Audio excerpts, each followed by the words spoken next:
हां, अब तो सर्वोच्च न्यायालय भी चीख चीख कर कह रहा है कि ये मुफ्त की रेवड़ियां बांटना कब बंद करोगे।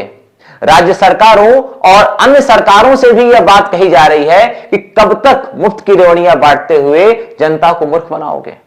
चुनावों से ठीक पहले राज्य सरकारों द्वारा घोषित मुफ्त उपहारों और सब्सिडी की कड़ी आलोचना करते हुए सुप्रीम कोर्ट की 3 जजों की बेंच ने गुरुवार को यह पूछा कि यह संस्कृति कब तक देश में जारी रहेगी, और साथ साथ कहा कि यह मुफ्त की रेवड़ियां देने से इससे देश के दीर्घकालिक आर्थिक विकास में बाधा उत्पन्न होती है।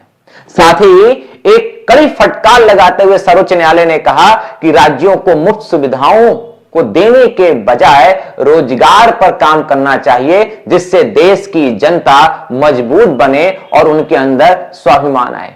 इसके साथ साथ सर्वोच्च न्यायालय ने कहा कि अगर आप सुबह से शाम तक मुफ्त खाना, मुफ्त साइकिल, मुफ्त बिजली देना शुरू करेंगे तो आखिर में काम कौन करेगा। यह अब सर्वोच्च न्यायालय भी चीख चीख के कह रहा है कि कम से कम देश की आर्थिक व्यवस्था को चौपट ना करो। लेकिन चुनाव आयोग के कान पर अभी जूं तक नहीं रेंग रहा है कि ऐसी चीजों के लिए वह नियम बनाए और नियम सख्त रहे कि कोई भी मुफ्त की रेवड़ियां बांटने की घोषणा न कर सके।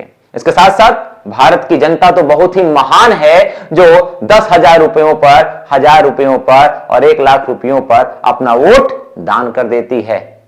अब इससे आगे और क्या कहें हम। लोकतंत्र के मंदिर में बैठे हुए जो सांसद हैं, जो विधायक हैं, वो मुफ्त की चीजें देने में और अपनी सत्ता बचाने में ही विश्वास रखते हैं।